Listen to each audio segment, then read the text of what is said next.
I see that blue light reflecting in your eyes again. What is it this time? Another breaking news alert? Another headline in all caps screaming that the world will never be the same? Let's be real.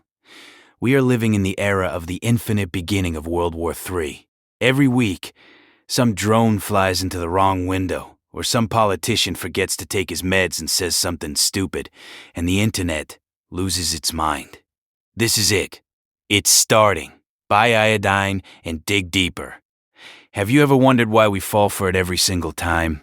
And this is going to sting. Why you, sitting here by this fire, secretly want it to happen. Let's lance this psychological boil before the coffee gets cold. Part 1. The end of the world industry. Why does everyone think it's the one every time? Because fear is the best-selling commodity after pornography. Look at the experts on your screen. They don't get paid to say, nothing's probably going to happen, go back to sleep. Who clicks on that?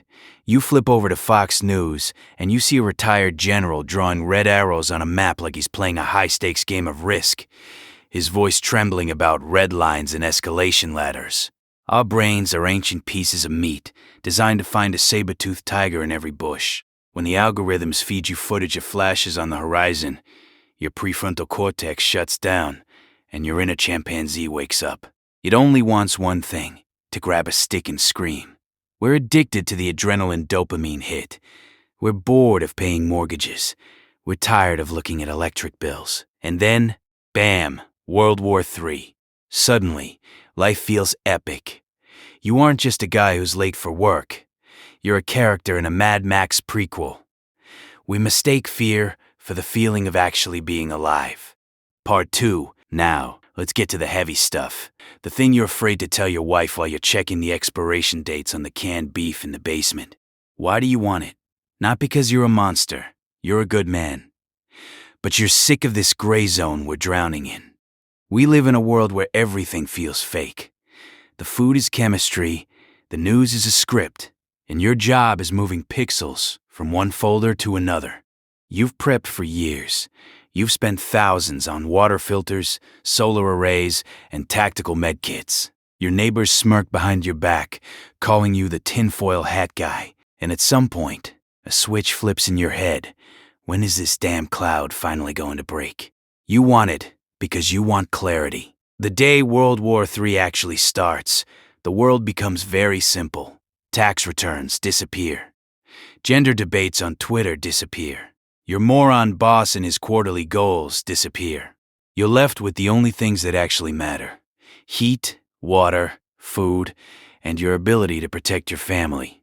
For a prepper, World War III isn't just a disaster. It's the final exam. It's the moment all that crap in your garage suddenly becomes the only currency that counts. You want your status as a paranoid freak to be replaced by the status of the only guy who knew what to do. You want the triumph. You want to look at the world and say, I told you so. Part 3. The sarcasm of reality. You want the Fallout version, where you look cool in your plate carrier saving the day. What you'll actually get is 3 months without a functioning sewer system, chronic dysentery, and having to explain to your kids why dinner is a bowl of plain white rice. Again. The guys screaming, "Let it all burn," are usually the first ones to cry when they realize the brave new world doesn't have dentists, high-speed internet, or 3-ply toilet paper. You want the end of the world to escape the boredom of your life. But the truth is, survival is the most boring, tedious, and filthy job on Earth. It's not a John Wick shootout. It's trying not to get a blood infection from a scratched finger while you're trying to fix a generator in the mud in the dark. So why do we keep waiting for it? Because we're tired. We're like those soldiers in the trenches of WW3 who waited so long for the whistle to blow that death itself started to look better than one more night in the freezing muck. We want the script to change. We want this endless prologue to finally hit the climax. We think war will fix everything, clean the slate, and reset the world.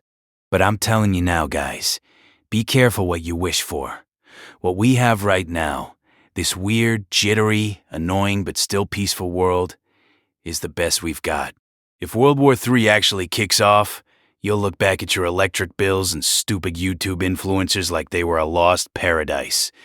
So next time you see a headline saying, "It's starting," just take a breath, go check your batteries, clean a filter, and be grateful you still have to go to work tomorrow. Your desire for a big bang is just exhaustion from a small life. Don't confuse the two. Throw another log on. Put the phones away. As long as this fire is burning, we're still safe. And God help us if we ever actually see what we've been preparing.